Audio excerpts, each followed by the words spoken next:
So you've just decided to try yerba mate. Awesome. But don't you feel lost in a ton of different options? Don't understand the various categories and names? Or you had a bad experience with a brand that didn't match your taste? Or maybe you're already a matero, struggling to find the right cut to introduce someone to the wonderful world of yerba mate? Don't worry, this video is here to help you out.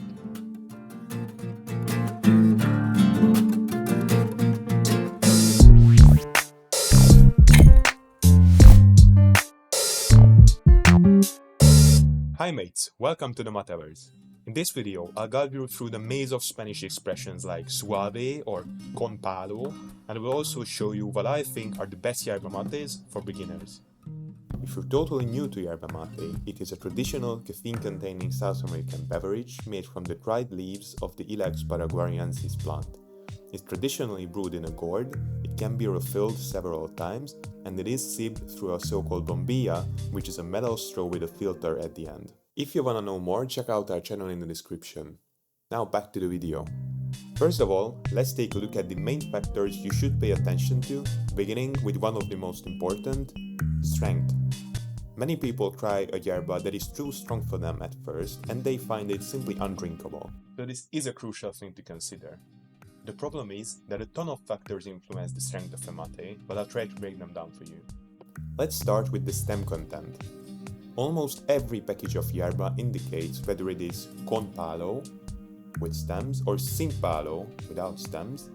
Sin palo yerbas are generally stronger, so beginners should usually start with con palo varieties. These contain small wooden pieces that are basically the branches of the yerba mate plant, that not only soften the flavor of your mate by making it less leaf dense, but they also form a sort of filter around the bombilla by preventing small leaf particles to clog the holes of it. And finally, they help keep your yerba fresh for longer. You know, like those random rice grains that you find in salt containers.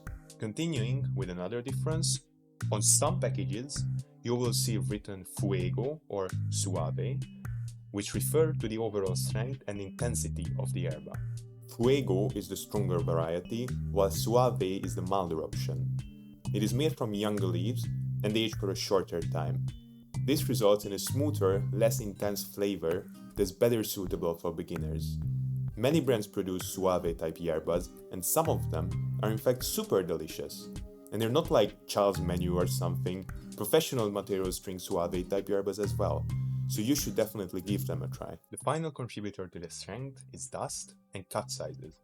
Traditional yerba mate contains three parts: leaves, stems, and dust. We have already covered the stems, so let's now take a look at the role of the dust.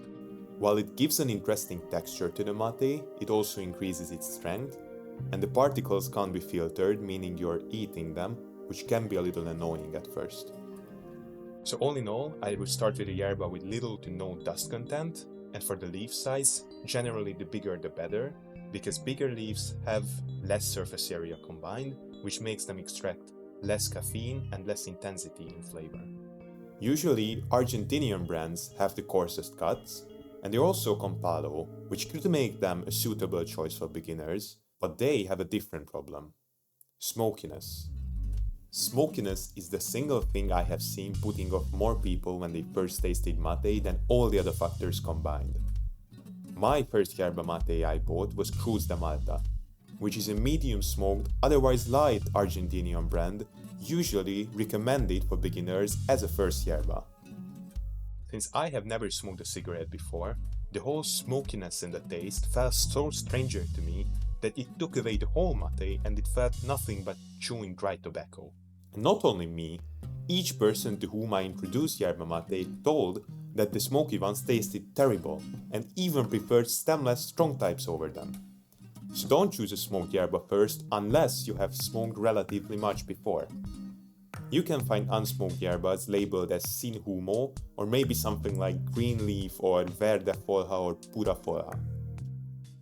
Later on, as you're drinking more and more mate, you can develop a taste for the smoked ones, but believe me, to start with it is just too much to handle. Yerba mate is often mixed with things like herbs and fruits.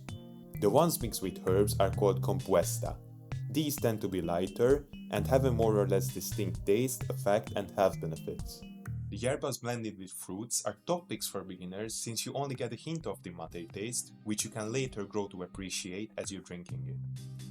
You can find some yerbas that contain guarana, which, apart from being the creepiest fruit, also has the highest natural caffeine content and the common ingredient in energy drinks. So if you're starting yerba mate to quit coffee or energy drinks, a guarana blend may be one way for you since it keeps up with your high caffeine demand, but all of a sudden, you're gaining it from a 100% natural source, and also much cheaper. So generally, if you have never smoked, consumed great amounts of tea, herbal teas, or any other bitter beverage before, you should go for a coarse cut, stem-containing, unsmoked variant of yerba, or a one that contains fruits. If you have smoked, go for any Argentinian yerbas, smoked or unsmoked, both goes for you. And if you come for a high caffeine background, go for yerba that contains guarana, if you want an instantaneous switch, or an unsmoked large-leaf light yerba for a gradual change.